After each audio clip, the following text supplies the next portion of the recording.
Okay, so Chapter 3 in our class is Fashioning a New Society in the Wilderness. So understanding feudal inheritance. Medieval society was hierarchical, not capitalistic, substance-oriented. The Catholic Church was the only religion that was recognized, and it was very powerful. Social policy in medieval society. Social problems addressed through family and peer relationships and by mutual obligation. Noblemen provided food to serfs in return for labor. The church provided food and places to stay for the hungry and the sick. The poor were not stigmatized, and disparities between noblemen and serfs occurred.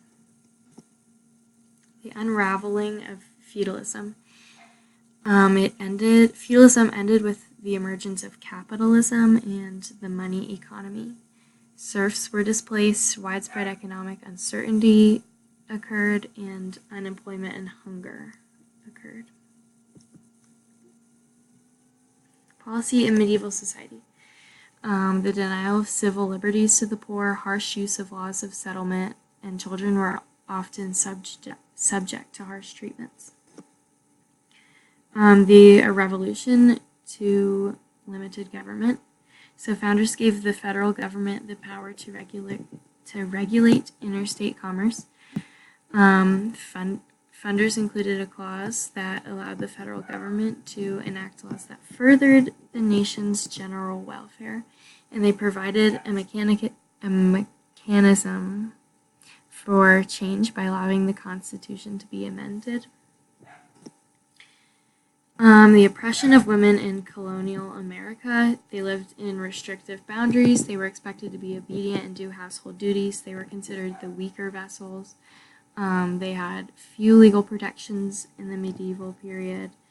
No one thought to give women the right to vote. They were excluded from law and medicine, and there was no adequate method of birth control that existed. Oppression of first Americans in colonial America. They were made to sign under the threat of coercion while intoxicated or exchange money for gifts. There was lots of violence and slaughtering for first Americans, forceful conversion to Christianity, and the spread of epidemics like smallpox and other diseases. The oppression of African Americans.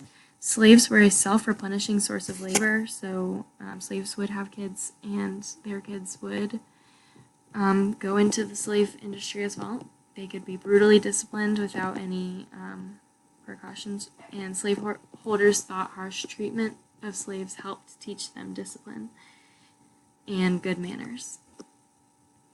So learning from policy practitioners and advocating of the colonial era, a robust tradition of policy advocacy during the Declaration of Independence, learning from the persistence of unmet needs and policy issues during colonial era, different approaches of liberals and conservatives interpreting the Constitution, learning from failed policy in colonial era, avoid sexism and racism, address oppression of vulnerable populations. Oppression is costly to the general public and not just to the group that is being oppressed. Learning from promising policies in colonial era, American public policy should help people gain access to land and homes, and existing policies benefit current homeowners instead of potential owners. Learning from the structure of the American welfare state in the colonial era, building a welfare state in the coming centuries from the bottom up. Many social problems would require a federal response due to their complexity or cost. And policies from then that are still around now.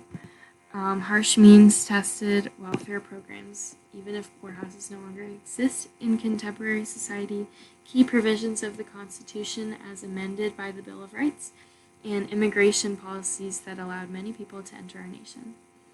So that's Chapter 3, which is Fashioning a New Society in the Wilderness.